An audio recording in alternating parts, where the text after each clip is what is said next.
so today on the show, we want to talk about cholesterol level. I know there are times you had heard, okay, me even say, especially on our rock lunch, that okay, you need to check the particular oil you use, especially groundnut oil. There are some oils that are really high in cholesterol. How do you know? You get to see the oil with sleep. It will be in a kind of solid form, sort of, and all. And other times you get to hear cholesterol. Some people say, cholesterol meets high. My cholesterol is too low. What exactly is even this cholesterol? What can make your cholesterol high or low? Do we have good cholesterol? And if we have good cholesterol, how can we get them? Do we have bad cholesterol? And if we had bad cholesterol, what could be the causes? What could be the risk factors? How much cholesterol is too much for you? And then, they say as you grow older, there are some things you should not add to your diet, and there are some things you should add to your diet. So we'll also know all this today, that what age for a healthy cholesterol level from maybe age 65 and above, or you're not up to 65 and you just want to watch your cholesterol level. And also, if maybe your cholesterol is high, what can it lead to? Can it lead to maybe any form of ailment or any form of illness? What can you do to make sure your cholesterol level is at a balanced point? Okay, that is what we'll be discussing this morning. And right now we have with us in the studio Dr. Philip Omotosho. Good morning, Dr. Health Geek. Good morning, Radiopepper. Thank you for coming today. It's always a pleasure. Good morning, listeners at home. It's nice to be here again. Yes, thank you for we like having you at all times. Okay, so cholesterol, actually, what exactly is cholesterol, and then the good, the bad, and the ugly things that we need to know about cholesterol level? Thank you very much. To start with, cholesterol is very important when it comes to, it's a global concern, high cholesterol, because it has to do with the health of our hearts. So it's one of the risks. High blood cholesterol is one of the risks. We call a group of risk metabolic risks. Those are the risks that predispose to having adverse cardiovascular diseases or heart conditions. So cholesterol is a fatty like a waxy substance. Is a lipid. I know there might be a confusion, cholesterol, fat, and I think as much as possible I'll try to clarify. So it's a fatty white substance, but what's important about it is the fact that it doesn't mix with water or with blood. So there has to be a way it has to be packaged in order to be transported around the body. So that's where the lipoproteins come in, LDL, HDL. So we have LDL stands for low density lipoprotein, while HDL stands for high density lipoprotein. So those like HDL, LDL are actually the packaging systems, like the transporter, the conveying vehicle by which it's transported throughout the body. So if I said it's transported throughout the body, that means it has its function in the body. So because the idea of cholesterol that most people have is as if it's all bad. So cholesterol has its own function in the body, and one of them includes the cell, the membrane of the cell. That's the boundary, like the gates of the cell. Mainly cholesterol contributes to the structure of that membrane. Many of our hormones, they are synthesized from cholesterol, especially the male and the female sex hormone, estrogen, testosterone, and all. It also contributes to bowel acids, the one that helps digest our food, particularly the one that digests fat. Vitamin D, for instance, also is synthesized from ultraviolet ray. Cholesterol also has a lot to do. So cholesterol is good. Is the excessive, like they said that excess of everything is bad. That's what is bad. So that means there's a normal value, there's a normal range that it should be, and I think we'll still talk about that. And there's too much. There's too much that can also be.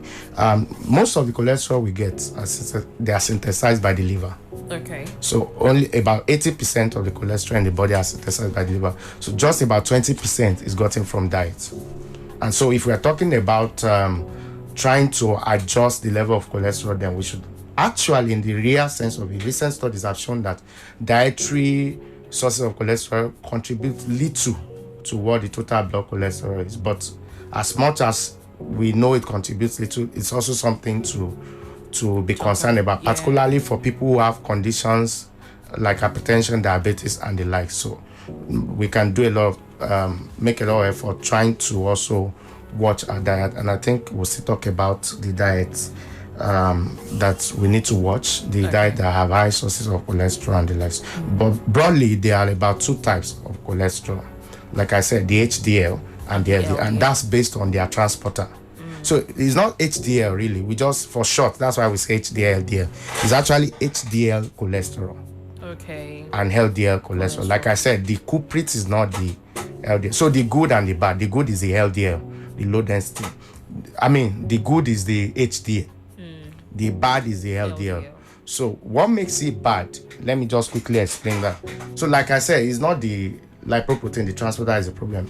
Is that it's like saying the passengers in Molue, they are the bad ones. The passengers in Venza, for instance, are the good ones. Oh. So the problem is not the Molue or the Venza. The problem is the passengers.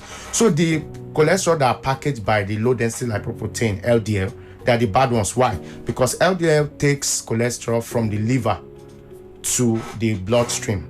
So it makes it abundant. That's why it's termed the bad one. Whereas HDL takes it from the bloodstream back to the liver. I don't know if you get. Yeah. So why? Because the liver it takes it to the liver to break it down, more like get rid of it. So HDL helps us control it.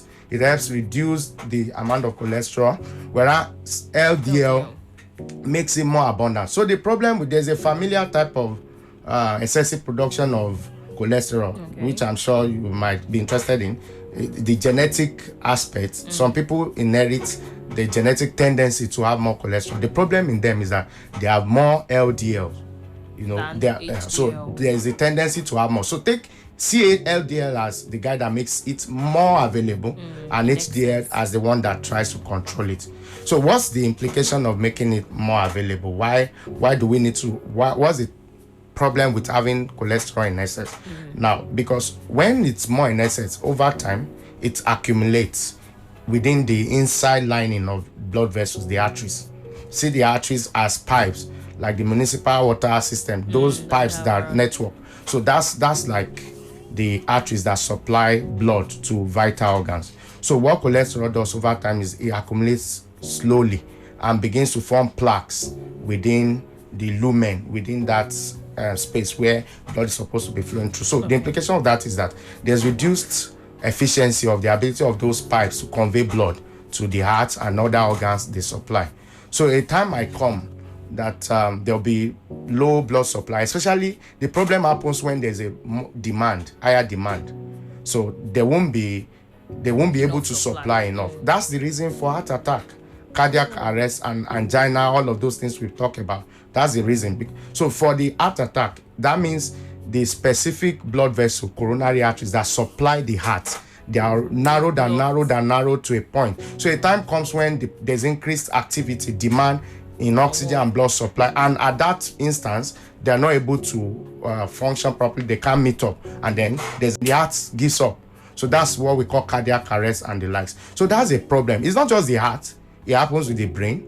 So the blood vessels that goes to the brain also can get clogged and obstructed by those deposits of cholesterol, leading to stroke. It happens in the leg. There's something we call peripheral arterial disease, where the blood vessels that also run blood down the lower limbs, the legs, they also, so that we begin to have something like calf pain in the lower portion of the leg, and all of that. So that's the problem with cholesterol. Is aside the obstruction, you know that by the time the wall of the blood vessels, they are supposed to be like balloon-like structure tissue, very distensible. We call the term we use is compliant. They are compliant vessels. So by the time those plaques, cholesterol deposit on them, they're less distensible. So they can't distend to accommodate more blood. So it's not just obstructing, it also makes it less distensible. And that's why it's a big problem. So what does that more is the LDL cholesterol. Is the LDL cholesterol. So like I established, the good, the bad. But there's also, aside this cholesterol, there's the triglycerides. Because what does that do? Now, that's also a type of lipid. Because if you do a fasting lipid profile now, you see about 4 different profile lipids. You see total cholesterol, you see LDL cholesterol, you see HDL cholesterol, and then triglyceride. Triglyceride is even the most abundant lipid in the body. Okay, but it's not a cholesterol per se, it's a lipid. But the way we get triglyceride more is from sugar. It's not really that, it's not more like the liver synthesizes it per se or from dietary source. Now the thing is, each time an individual consumes more sugar than we need, that sugar is not being expelled out of the body. It stores in the body. It stores in the body. Now, because it's not as if, in fact, normally when you see sugar in glucose in your urine, that means the body is diseased. There's a disease condition. So if it's not stored in the body, if it's not expelled, and if it's not evaporating out of the body, that means it's stored. So the form in which it's stored is the triglycerides. So if, for instance, if you do a fasting lipid profile and you see triglyceride is the problem, that's what is the range, then more effort should be concentrated on regulating the excess sugar intake, because the sugar intake is stored up as triglycerides. So those are the cholesterol, the lipid profile in general. Okay, so how do you know if you have if you have high cholesterol, or maybe low cholesterol? Do you feel any kind of sign in your body or something, any symptom? If I'll answer that, I would say there are really no signs, because the only signs it's where there's this thing where fat deposits, you find them in the cornea, the periphery of the cornea. That's a part of the eyes, the brownish part. Not the smaller one inside. That smaller one inside is what we call the pupil. But the larger one outside. So the periphery, sometimes if you look at some people's eye closely, you will find deposit. It can be whitish or like yellowish deposit in that periphery. That's a sign. That could be a sign of very high cholesterol. Aside that, there are really no signs. And so the way it will be detected is by carrying out tests. One should not wait for signs, because by the time you wait, the signs you probably hear of will be things like chest pain. You hear things like dizziness, things like pain in the calf. Those are signs of the complications. Whoa. Those are signs of the disease conditions as a result of. So, one should not wait for those signs before one discovers. So how to discover is by carrying out tests, the fasting lipid profile that I alluded to earlier. Okay, you talked about the fact that majorly cholesterol that we get, let's say 80% is really not from our diet. No. About 20% from. So let's talk about our diet and cholesterol now. Now that moves me to the concept of fat, the good fat and the bad fat. I talked about cholesterol, the good cholesterol. Now, I know so many people know the good fat. We talk about the polyunsaturated fatty acid and monounsaturated. What makes the good fat good is because they do not increase the level of bad cholesterol. Can you see the relationship now? Yes. The bad fats are bad fat because they increase the level of LDL cholesterol, which is the bad cholesterol in the body. So the good fat include the PUFA, polyunsaturated fatty acid, and monounsaturated fatty acid. Whereas the bad fat are the saturated fatty acid. Now, I've been saying a lot of jargon now. So the saturated, what do we mean by saturated? It means that at room temperature, it's solid. Any fat or oil substance that once it's at a cool, normal room temperature, it's more like solid or semi-solid. That's a saturated fat. So as a general principle, that's a bad fat. That's a bad fat. Then you also have trans fats. Those are the fats that you get from there are stuffs that bakers use mainly, like margarine. Those are hydrogenated oil. And then there's this thing, I think they call it shortening, that bakers use. So you get those from fries, baked products, like cookies, our favorite cakes, and all of those. So those are the bad fats. I talked about saturated fat, and I said fat that is more solid at room temperature. The example will include all animal fats. You will agree that by the time you kill animals, normally the fats in their body, they are solid. They are not like oily, except they come in contact with it. So most of the animal sources of fat, they are bad. Now let's talk about the sources of bad cholesterol, which are invariably sources of bad fat.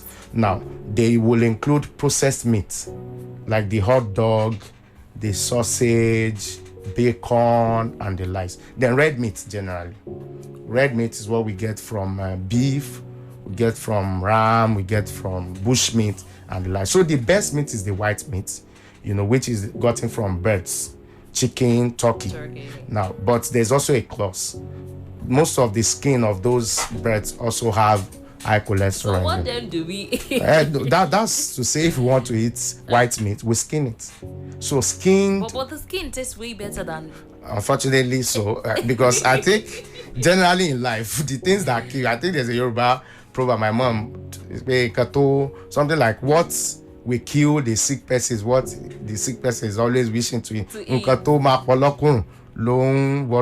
are stuff like that. So unfortunately, that's the thing. Pork, the sweet part of pork is the fat and all of chicken. No, those are the bad fats. So what we encourage is the oil, the vegetable oils, but there's a problem with vegetable oils too.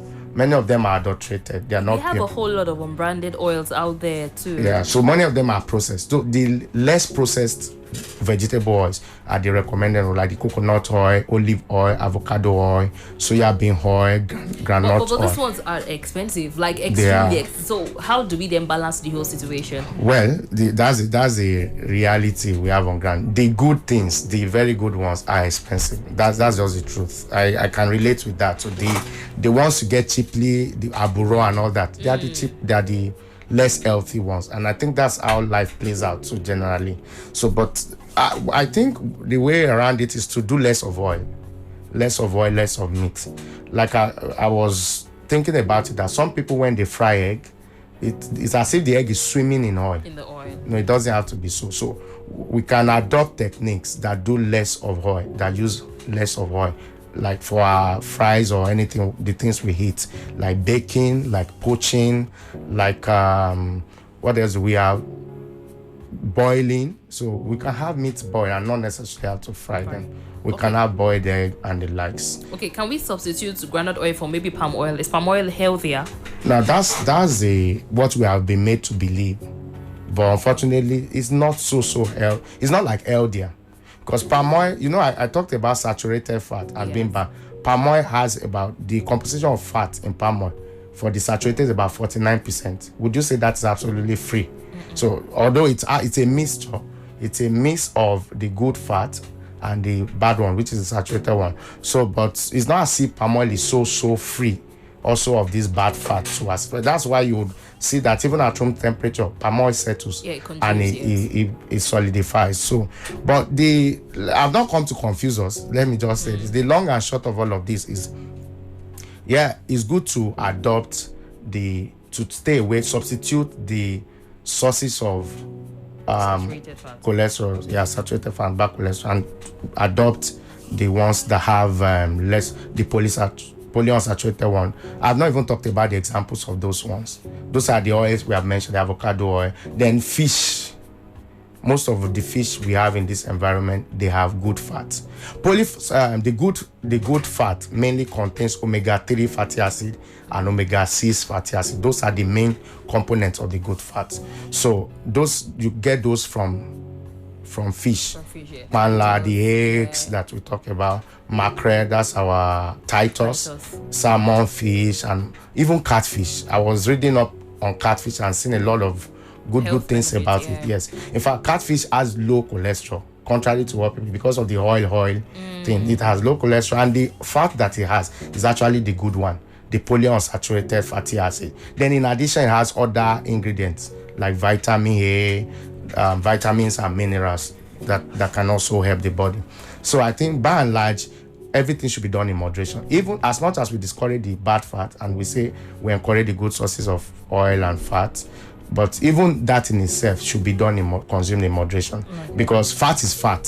So even if you consume the good fat, at the end of the day, it's still calories, and that can predispose to obesity and being overweight, which in itself, independently, is also a risk factor for having. So it's like saying I'm happy, I'm big, I'm obese, and I do my fasting lipid profile, I'm free of cholesterol, and I'm happy. No, one should not be happy yet, because you might be free of cholesterol, but the obesity and the overweight itself is another risk factor entirely. So, and I think I've said something now, that being fat does not mean it's not proportional to having bad cholesterol. One can be lean. Those are experiences we have seen in the clinic. You can have underweight people, you can have normal weight people coming down with deranged and abnormal lipid profile. Those are things. So it's important we do this test. If I've come to see anything, depending on the age group, younger adult 25 to 45 can do once in 5 years, But the older we get, the more the frequency. So once one is above 65, for instance, one may have to do that every year. Okay. So the normal value, I don't know, it's always written on the test, but total cholesterol should not be more than 200 milligram per day. There are two units. You have the millimole, but in this part of the world we use more of the milligram per day.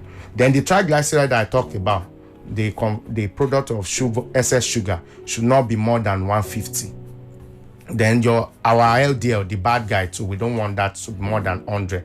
Then the good guy, which is the HDL, the only good one among them, should be more than, we want more of that. In male, should be more than 40 milligram per day, and should be more than 60 milligram per day in female.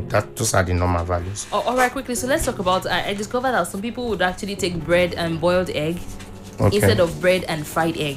I am team bread and fried egg. I don't think I would really like the idea of, because boiled egg has no pepper in it. So taking bread and boiled egg will make me want to puke.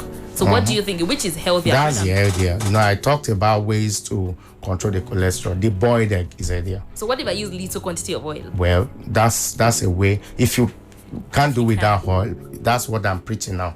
Do with little quantity.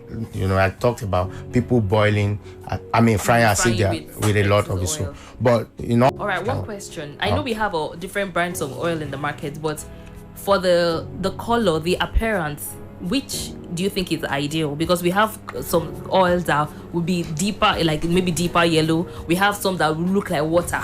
I'm not trying to name names now, but the color, the texture, which do you think we should go for that is healthier for every age group? The color doesn't really matter. It depends on the source. Sunflower oil, for instance, will be very light.